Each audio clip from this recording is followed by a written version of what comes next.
Bonjour et bienvenue, je suis Anne-Marie Cunier et je suis ravie de vous recevoir dans le podcast Learn and Enjoy. Dans chaque épisode, je vous propose d'analyser les usages et technologies du digital learning qui permettent de créer une expérience apprenant engageante et efficace. Avec des experts et professionnels du monde de la formation et de l'éducation, nous décoderons ensemble les bonnes pratiques qui marchent et les outils et méthodes qui permettent de transformer l'expérience d'apprentissage pour créer un effet waouh auprès des apprenants. Laissez-vous inspirer ? Bonjour à tous. Pour ce nouvel épisode, j'ai le plaisir de recevoir Artem Ismailov, responsable learning et développement au sein du groupe SEB. Avec Artem, nous allons aborder le sujet de l'intelligence artificielle et ce qu'elle peut apporter à la formation et aux expériences d'apprentissage. Un épisode passionnant où nous avons même essayé d'imaginer le quotidien d'un apprenant dans le futur. Bonjour Artem et bienvenue. Bonjour Anne-Marie. Donc je suis ravie de te recevoir pour ce nouvel épisode. Donc ensemble, nous allons donc voir comment l'intelligence artificielle peut améliorer l'expérience d'un apprenant. Mais avant, pour commencer, est-ce que tu peux nous dire qui tu es, quel est ton parcours et quelle est ton activité au quotidien ? Merci Anne-Marie. Peut-être avant de répondre à ta question, j'aimerais te dire deux choses. La première, c'est de te remercier pour cette invitation parce que pour moi, elle est toujours intéressante de pouvoir échanger sur des sujets de la formation avec des gens aussi passionnés que moi. Et donc, du coup, c'est un plaisir découplé. Et puis, j'aimerais aussi te féliciter pour cette initiative de podcast. J'ai pu moi-même découvrir quelques épisodes. J'ai pas encore rattrapé tous les épisodes que tu as pu produire jusqu'à présent, mais j'ai trouvé beaucoup de choses intéressantes. Et j'espère aussi que les auditeurs aujourd'hui, ils vont pouvoir apprendre quelques nouveautés avec nous, tout en prenant du plaisir. Et c'est un bon titre pour un podcast, tu trouves pas? Ah, je trouve complètement. Eh bien, écoute, merci beaucoup Artem, cela me touche énormément.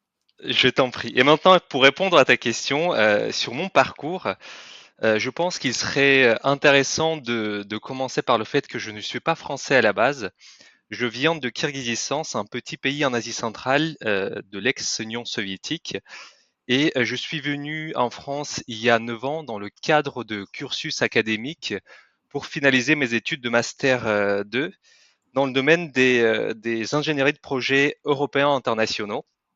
Effectivement, j'ai fait plutôt mon cursus dans le domaine des sciences politiques, coopération économique internationale, et puis je puis effectivement aussi l'enrichir avec un autre master dans le management des projets en communication en alternance. Et c'est dans le cadre de cette formation-là, j'ai pu intégrer le groupe SEB dans les équipes informatiques avec une mission assez intéressante, c'est-à-dire de pouvoir produire des contenus pédagogiques en format online, en e-learning, et aussi simplifier la communication entre le monde IT et les différents métiers. Donc, c'est pour cela, effectivement, il cherchait quelqu'un qui pourrait avoir un attrait spécifique à la communication. Et comme tu le sais, dans les pays effectivement de l'ex-Union soviétique, effectivement, l'informatique, c'est quelque chose qui nous plaît beaucoup et c'était aussi mon cas. Donc c'est pour ça que le monde informatique ne me paraissait pas très lointain, disons comme ça. Et voilà, donc du coup j'ai évolué au sein du groupe SEB pendant 3 ans dans les équipes informatiques, puis j'ai enchaîné dans l'équipe des ressources humaines sur le poste de Digital Learning Manager. Dans le cadre de ce poste-là, on a pu créer toute une stratégie digital learning pour le groupe et mettre en place pas mal de nouveaux projets comme la nouvelle LMS, mais aussi d'autres sujets de formation. Et actuellement, depuis 1 an et demi à peu près, je travaille en tant que responsable learning et développement pour certains sujets du groupe. Eh bien, merci beaucoup Artem. Et donc, avant d'aborder l'intelligence artificielle et ce qu'elle peut apporter aux expériences d'apprentissage, est-ce que tu peux nous expliquer, nous dire, nous partager quelle est ta vision du défi actuel des entreprises ? Alors, ma vision des défis actuels des entreprises, effectivement, je pense que c'est très intéressant de commencer par les défis parce que ça va expliquer pourquoi il y a une telle émergence et tel intérêt par rapport à des solutions technologiques et qui intègrent la notion d'intelligence artificielle. Je vais en citer quelques-uns, en commençant éventuellement par quelques chiffres très intéressants produits par de nombreuses études, de nombreux rapports, entre autres par les rapports de l'OCDE ou éventuellement par l'Institut pour le futur de Dell Corporation. Je pense que c'était en l'année 2017, je ne me trompe pas, mais il disait que entre 80 et 85% des jobs qui seront exercés en 2030 n'existaient pas en 2017. Et donc du coup, ça se confirme, on est en 2021, il y en a une émergence énorme effectivement de nouveaux métiers qu'on ne pouvait même pas imaginer il y a quelques années. Et le pire effectivement dans cette situation, c'est que il est quasiment impossible de se projeter à 5 ou 10 ans dans l'avenir pour pouvoir prédire ces nouveaux jobs parce que ça évolue tellement vite. Et cela est lié, entre autres, effectivement, à l'évolution ou les disruptions technologiques qu'on vit dans le quotidien actuellement. Ça nous amène effectivement à un autre défi, c'est le sujet de transformation, dont la transformation digitale des entreprises qui s'accélère et qui augmente la nécessité d'apprendre les salariés ou apprendre effectivement à titre personnel aussi plus vite, plus facilement, tout en adoptant les approches de formation mais aussi en individualisant cette approche. Donc du coup, même si voilà, ça peut paraître un peu contradictoire, apprendre massivement et apprendre avec une approche plus individuelle, mais cela reste effectivement les clés de réussite pour effectivement répondre à ce défi. Et puis peut-être aussi le troisième défi qui émerge logiquement de ces deux précédents, c'est que maintenant on ne conçoit pas les formations pour répondre ou pour former à un job précis. Maintenant, on les décortique à des compétences spécifiques et le job peut être constitué par des dizaines ou des centaines de compétences spécifiques et chaque compétence pourrait avoir une durée de vie différente. Par exemple, dans son ouvrage Les compétences de 21e siècle, Jeremy Larmy évoque que la durée de vie de compétences techniques, elle est entre 6 mois et 5 ans dans les meilleurs de cas, en ayant effectivement la moyenne 2 ans effectivement de vie. Ce qui nous amène effectivement au sujet que il est indispensable de renouveler ses compétences techniques quasi tous les 2 ans, ce qui est effectivement très très très challengeant pour beaucoup de services de formation que dans des entreprises, mais aussi pour le monde d'éducation en règle générale. Et puis il y a aussi une autre tendance qui émerge par rapport à des compétences. Donc on a parlé effectivement des compétences techniques et on voit aussi que l'émergence de plus en plus forte des compétences dites comportementales, c'est-à-dire leur importance devient colossale parce que pour pouvoir vivre le changement et ne pas le subir, il va falloir effectivement développer un socle de compétences comportementales dites soft skills et le renforcer, comme par exemple, entre autres, apprendre à apprendre ou à désapprendre, vivre mieux le changement. Et cette partie-là, je pense qu'il va se renforcer de plus en plus avec le monde technologique parce qu'effectivement, il va pouvoir réaliser certaines tâches techniques mieux que l'être humain, qu'on va aborder peut-être dans une deuxième partie par rapport au sujet de l'intelligence artificielle.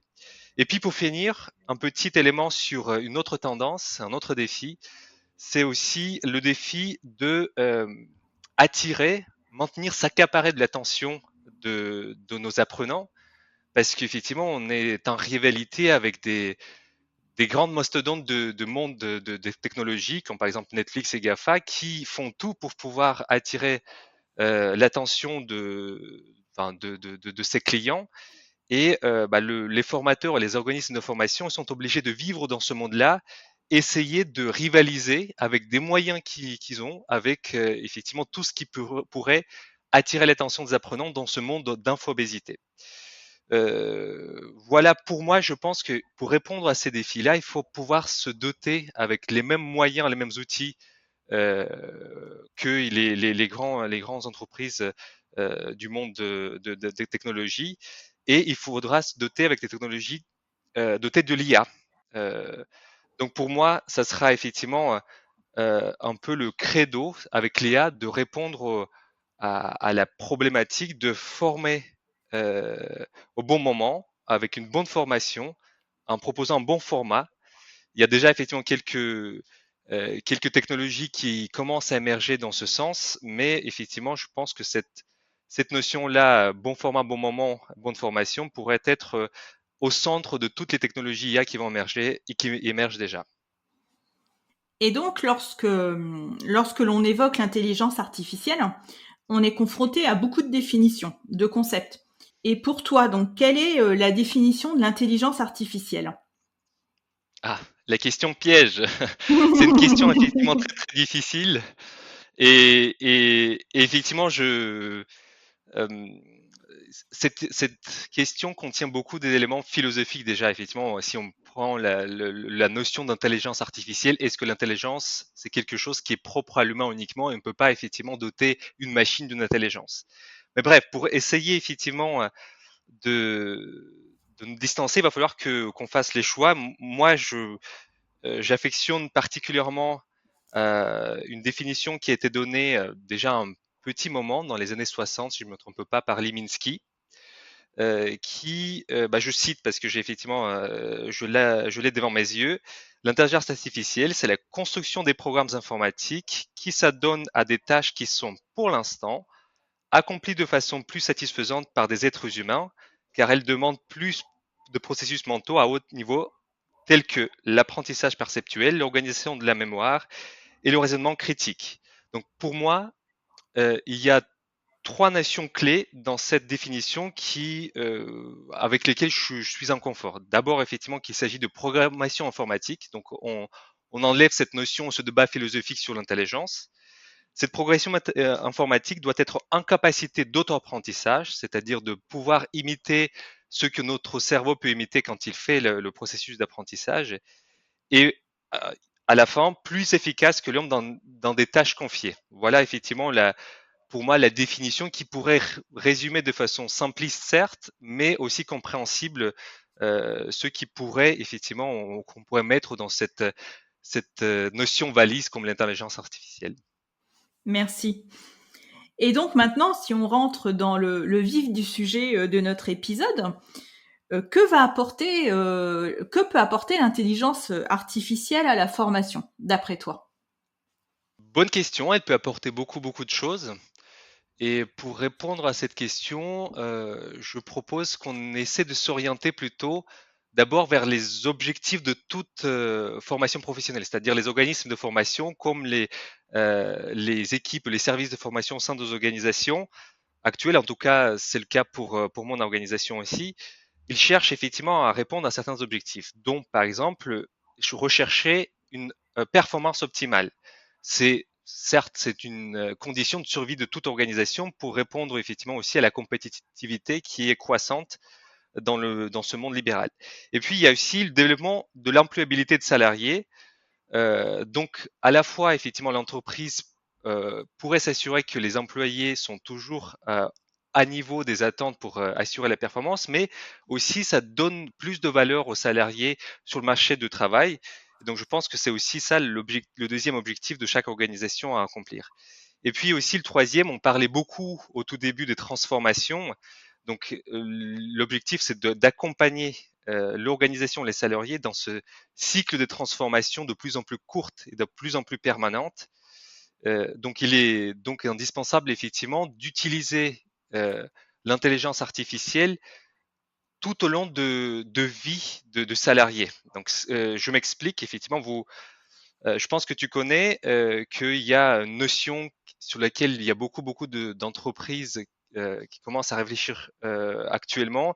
C'est comment on pourrait valoriser la formation au-delà des moments officiels. C'est-à-dire, il y a le moment pendant la formation présentielle, distancielle, etc. Mais nous apprenons dans notre quotidien, même quand on est devant notre écran, on a une petite question, on pose la question aux collègues, on essaie de regarder une petite vidéo, on cherche la formation.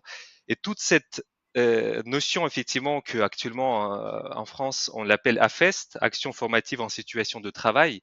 Donc c'est là où je pense que l'intelligence artificielle va pouvoir apporter beaucoup de valeur pour pouvoir valoriser à la fois effectivement ces moments de formation, mais aussi les optimiser et les renforcer. Parce qu'effectivement, parfois, notre recherche d'une formation au moment précis pourrait nous demander plus d'efforts, plus de temps, ou peut-être effectivement notre apprentissage de cette information-là, s'il n'y a pas de répétition par la suite, ne pourra pas être 100% optimisé. Donc c'est là où je pense qu'il y a le vrai nerf de la guerre pour les entreprises qui travaillent dans les domaines d'intelligence artificielle, à vraiment trouver les moyens de valoriser ces moments qui représentent entre 60 et 80% des moments d'apprentissage pour chaque salarié.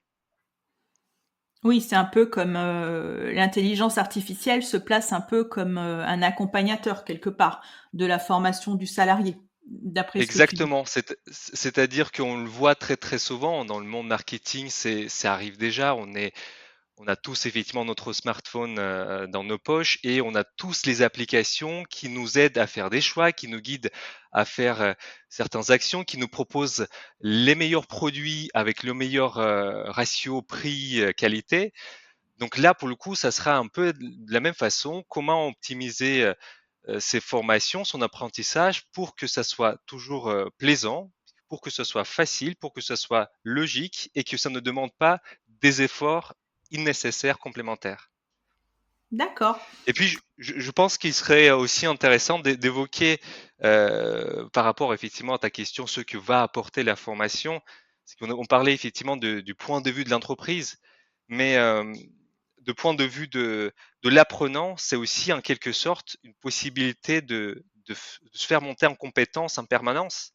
Parce qu'effectivement, cette intelligence artificielle, comme on a vu, il va pouvoir faire des propositions pertinentes à la fois de contenu, mais à la fois aussi des pédagogies et d'exercices à faire à un moment, à un instant T. Oui.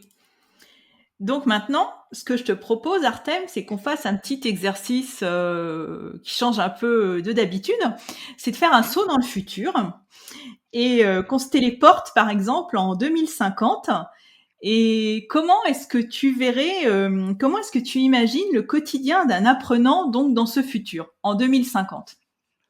Waouh, ça c'est un vrai challenge.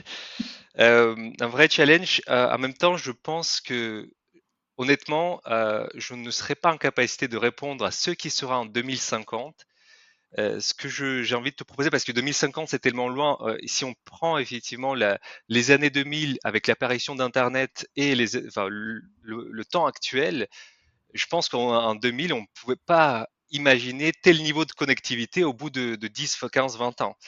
Donc là, pour le coup, je ne sais pas ce qui va se passer en 2050, mais je pense que dans 5-10 ans, disons que vers 2030, D'accord. la notion qu'on a déjà évoquée avec toi de coach assistant qui pourrait effectivement être en permanence avec nous via le smartphone ou via d'autres technologies, parce que smartphone pourrait être considéré aussi comme une contrainte, parce qu'il ne faut pas l'oublier, il faut avoir toujours avec soi dans la poche, et peut-être il y a d'autres technologies qui pourraient être plus simples à transporter pour ne pas y penser. Mais je pense que déjà, ce coach assistant, comme on a évoqué tout à l'heure, il pourrait justement de se positionner, d'absorber toute la connaissance des disciplines comme neurosciences. Parce qu'on sait que maintenant, il y a beaucoup d'organismes de formation, beaucoup de formateurs qui s'intéressent beaucoup à cette partie-là qui a émergé il y a une vingtaine d'années avec une force nouvelle. C'est de savoir quel est le moment optimal et quel est l'exercice optimal pour l'apprentissage. Il y a effectivement neurosciences. Il y a aussi tout ce qui est la discipline de psychologie comportementale, qui est très très répandue aux États-Unis. D'ailleurs, ça m'amène effectivement à me rappeler de l'ouvrage de Daniel Kahneman qui a eu le prix Nobel, qui effectivement expliquait aussi à quel point nous ne sommes pas effectivement les libres arbitres de toutes nos décisions et à quel point on a parfois besoin des coups de pouce positifs pour faire telle ou telle action qui sont bénéfiques et pour nous et pour la société. Et je pense qu'effectivement, elle va pouvoir se doter de ces techniques-là et puis effectivement prendre en compte tous les éléments de ton métier, de tes habitudes, pour pouvoir faire des propositions pertinentes. Par exemple, elle pourrait, par exemple, le matin, quand tu te lèves, elle identifie le moment précis pour te poser une question parce que il y a quelques jours, tu as appris une nouvelle information et c'est le meilleur moment optimal de consolider la connaissance pour que tu puisses la garder dans la tête et pour la passer d'une mémoire courte vers mémoire longue et effectivement le garder et pouvoir l'appliquer assez facilement. Ça pourrait être fait de deux façons pour ma part, et je pense que la façon la plus naturelle qui sera amenée, c'est avec les agents conversationnels, parce qu'actuellement, effectivement, on reproche beaucoup à des chatbots leur incapacité aussi à être à la hauteur de vraies conversations avec l'humain, mais les évolutions vont passer par ici aussi, j'y crois profondément et peut-être il va engager avec toi une conversation comme si tu parlais avec une personne et va te demander d'expliquer une chose. Et la meilleure façon effectivement d'apprendre quelque chose, d'essayer d'apprendre cette chose-là à quelqu'un d'autre. Donc du coup, tu pourrais effectivement discuter avec ton coach pour pouvoir consolider telle ou telle connaissance qui ça te prend pas beaucoup de temps, mais qui ça accomplit un effet désiré. Et puis, il y a aussi pendant la journée, on pourrait imaginer que, en fonction des habitudes que tu as développées en tant que l'apprenant, il va pouvoir bloquer les moments précis dans ton agenda en disant que peut-être ça, c'est un bon moment pour apprendre cette chose-là parce que j'ai vu que tu as participé à réunions qui touchaient sur ces sujets-là. J'ai vu aussi que dans ton métier, il y a l'évolution vers telle direction. Donc, du coup, j'ai trouvé pour toi une compétence pertinente dont je propose qu'on passe un peu de temps pour l'apprendre et la réviser. Et il va pouvoir effectivement organiser un peu ton agenda. D'ailleurs, effectivement, les assistants des agendas, ça commence à apparaître déjà. Il y en a quelques-uns qui sont assez intéressants et je pense qu'ils vont aussi migrer progressivement dans le monde de la formation aussi. Et puis aussi, ça pourrait être intéressant de proposer un exercice adapté parce que dans le monde de la formation, que ce soit présentiel ou distanciel, ou digital, on pourrait avoir différents types d'exercices, par exemple des quiz, des lectures vidéo, des motion design, des rédactions et corrections en temps réel, et ainsi de suite. Donc du coup, il pourrait proposer le meilleur exercice adapté effectivement à ce qui est recherché comme objectif final d'apprentissage. Et puis aussi, je pense que à partir du moment quand il va rencontrer une limite, c'est-à-dire que bah, je vais puiser ma limite par rapport à l'apprentissage et nous sommes les êtres humains, nous sommes les êtres sociaux. Donc, il va pouvoir peut-être organiser en rencontre avec un père ou avec une personne qui il connaît pourrait détenir une connaissance intéressante pour nous, y partager cette expérience avec nous. Je pense que là aussi, il y a un vrai enjeu pour que la technologie puisse simplifier nos échanges et peut-être simplifier les premières approches par rapport à la formation parce que on apprend toujours mieux quand on est entre pairs. Et c'est pour ça, il ne faut pas remplacer tout par l'intelligence artificielle. Il faut qu'elle puisse nous ramener à des moments précis de rencontrer des gens et de pouvoir travailler avec eux sur tel ou tel sujet pour apprendre mieux. Et puis peut-être effectivement pour finir le cycle matin, journée et soir, on pourrait dire effectivement, comme vous le savez, comme tu le sais, pardon, Anne-Marie, dans le cycle soir, dans les neurosciences, ils disent qu'il y a un moment de consultation avant d'aller se coucher qui est très propice pour la rétention des informations. Donc, ils pourraient proposer à la fin de la journée un petit exercice de 5 minutes avant que tu vas dormir. Et ça te permet effectivement au réveil, retenir beaucoup plus d'informations, se rappeler de beaucoup plus d'informations qui sont importantes actuellement pour toi. Donc ça, je pense que ça va arriver très vite, pas en 2050, mais je pense que ça va arriver dans 5-10 ans. Et je pense que ça serait une bonne chose. En tout cas, je serai parmi les premiers à acheter cette solution si jamais elle se présente à moi. Oui, ça fait Et plein de pistes à explorer. Là, tu nous as donné plein d'idées, donc on verra du coup si toutes ces pistes se réalisent. Mais qui dit intelligence artificielle et quelque part par rapport à tous ces exemples que tu nous as donnés, il y a la question des données personnelles qui se pose, puisque pour pouvoir interagir comme cela, l'intelligence artificielle a besoin d'accéder à nos données personnelles. Donc, que penses-tu des aspects éthiques? c'est une très très bonne question. D'ailleurs, c'est une question très très importante. Euh, il y a beaucoup de débats actuellement autour de protection des données et comment effectivement traiter euh, toutes les difficultés, tous les dangers qui sont liés à la donnée. On a évoqué avant que finalement, ben, les études montrent que l'être humain peut être manipulé. Il faut qu'on évite effectivement les scénarios catastrophes qui pourraient être une réalité. Moi, en tout cas, je crois effectivement dans le génie humaine et je suis sûr qu'ils vont pouvoir trouver la solution pour préserver effectivement l'humanité des dérives qui pourraient apporter l'intelligence artificielle. Et en parlant de ça, effectivement, je suis un adepte de concept d'intelligence for good, l'IA for good, qui au lieu justement de le remplacer, qui va plutôt servir l'humain pour l'augmenter. Parce qu'effectivement, il y a beaucoup de choses qu'on fait dans le quotidien, qu'on trouve à une pénibilité forte ou à très faible valeur ajoutée.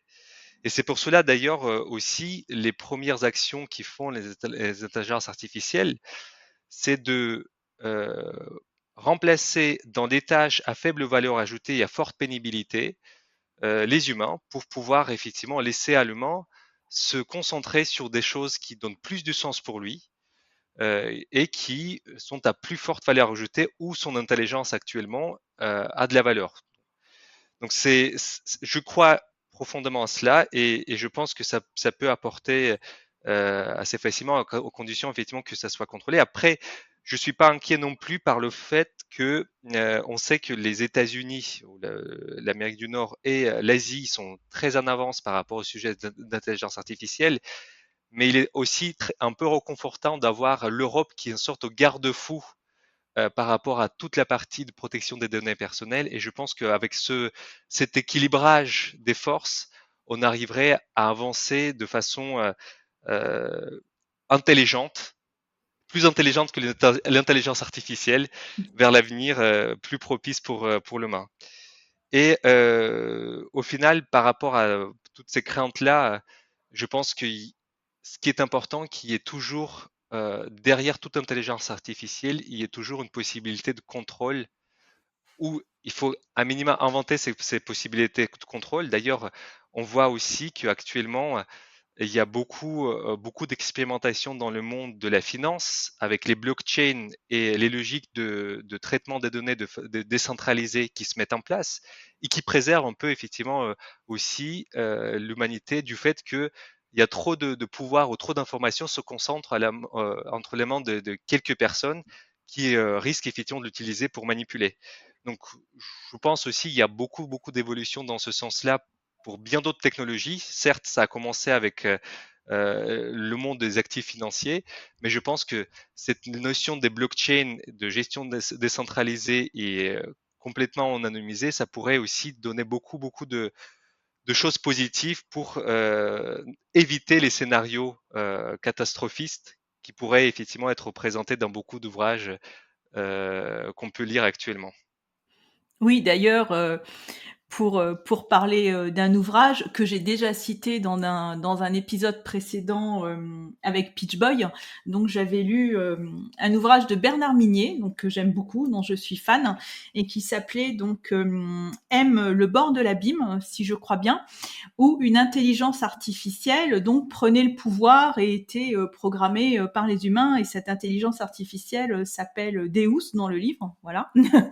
Et c'est vrai qu'en lisant le livre, on se dit que si l'intelligence artificielle n'est pas bien quelque part programmée, n'est pas bien utilisée, cela peut amener à des dérives vraiment très très importantes. Oui, bah je suis entièrement d'accord avec toi, d'où cette importance effectivement de faire en sorte que ça ne se produise pas. Et en plus, ça m'amène aussi à une idée parce que l'intelligence artificielle, elle travaille avec des grands sets de données qu'ils essaient effectivement de mélanger pour trouver des corrélations et éventuellement aussi de trouver les solutions ou les propositions les plus pertinentes, par exemple. Et comme on le sait, beaucoup de données actuellement qui sont produites et qui existent actuellement, elles sont produites par des humains qui ont leur propre biais cognitif. Et la dérive qu'il faut absolument éviter, c'est de renforcer les biais cognitifs humains avec l'intelligence artificielle, parce que si jamais on ne paie pas attention à cette partie-là, bah, on risque d'arriver effectivement à décupler bah, les moments d'injustice ou des moments de dérive beaucoup plus que effectivement ça a été fait par l'humain. Donc pour cette partie-là, je suis complètement d'accord avec toi. Il faut faire hyper attention. Il faut avoir une notion de, même si effectivement parfois il est difficile d'expliquer comment l'intelligence artificielle est arrivée à tel ou tel résultat, mais je pense que cette logique doit être à un moment donné émergée pour pouvoir effectivement s'assurer que tout marche correctement. Oui, exactement. Je suis complètement d'accord avec toi. Et donc justement, pour dépasser cette peur de l'intelligence artificielle qui quelque part est souvent diabolisée, Est-ce que l'idée, ce n'est pas de voir l'intelligence artificielle comme un partenaire de l'humain? J'aime bien effectivement cette proposition, l'intelligence artificielle comme un partenaire au lieu de le concevoir comme un ennemi ou un compétiteur, parce qu'effectivement, c'est vrai que dans les éléments qu'on a évoqués tout à l'heure, c'était comme si l'intelligence artificielle était notre ennemi ou notre compétiteur qui voulait s'accaparer de nos métiers, de nos vies, etc.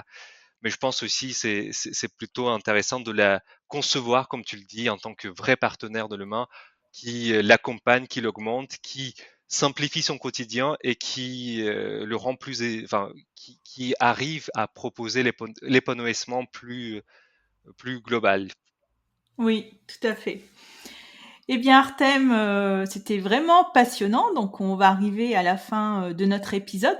Je te remercie beaucoup donc pour cet échange, pour ces échanges d'idées. Donc, si Merci tu es à toi. d'accord, donc, merci. J'indiquerai. Donc, si tu es d'accord, j'indiquerai dans les notes de l'épisode, comme d'habitude, donc ton contact LinkedIn. Et pour finir, donc, est-ce que tu aurais quelques ouvrages à proposer pour nos auditeurs qui souhaiteraient éventuellement approfondir le sujet de l'intelligence artificielle? Avec plaisir. Il y en a beaucoup d'ouvrages à découvrir sur le sujet et en même temps, effectivement, quand j'ai réfléchi, il faut pas euh, un peu s'arrêter sur le sujet d'intelligence artificielle. Certes, c'est très intéressant. En plus, on l'a abordé de façon assez simpliste, ces sujets-là. Après, si vous voulez approfondir des connaissances, il y a des littératures vraiment spécialisées qui expliquent la différence entre deep learning, entre l'apprentissage par renforcement, comment ça fonctionne. Mais pour la culture générale et dans le domaine de la formation, par exemple, l'ouvrage que je pourrais conseiller, que j'ai trouvé très intéressant, c'est l'IA au service des RH pour une expérience collaborateur augmentée, qui a été coordonné par Michel Barabel et c'est une édition de Duno. Et, et éventuellement, il y a un ouvrage que j'ai découvert récemment, que je trouve très intéressant aussi. C'est l'ouvrage de Stéphane Maillard qui s'appelle Disruption, que je conseille aussi vivement. Certes, il est assez provocateur, mais qui vous fera réfléchir beaucoup au monde du demain et peut-être effectivement à la façon de mieux vivre le changement et la disruption aujourd'hui, au lieu de subir ça comme beaucoup d'entreprises le font actuellement. Ben écoute, merci beaucoup Artem. Donc j'indiquerai les références de ces livres dans les notes de l'épisode, comme ça on pourra plus facilement les retrouver. Donc merci beaucoup, c'était vraiment très très intéressant comme épisode. J'espère que nos Merci Anne-Marie. auditeurs aimeront. Et je te remercie d'avoir participé et puis je te dis à très bientôt. Merci à toi Anne-Marie, merci à tous les auditeurs et j'espère que ça vous plaise aussi et à très très bientôt. Au revoir. Merci, au revoir Artem. J'espère que cet épisode vous a plu. Si vous aimez le podcast Learn and Enjoy et si vous avez envie de me soutenir, de m'aider à faire connaître ce podcast, la meilleure façon, c'est de me laisser une note 5 étoiles sur Apple Podcast ou un petit commentaire. Pensez aussi à vous abonner pour être informé de la sortie des prochains épisodes. Et pour rester en contact ou me proposer un thème que vous souhaitez que j'aborde, vous pouvez me rejoindre sur LinkedIn. Vous me trouverez sous mon nom, Anne-Marie Cuinier. Je vous dis à très vite pour un nouvel épisode.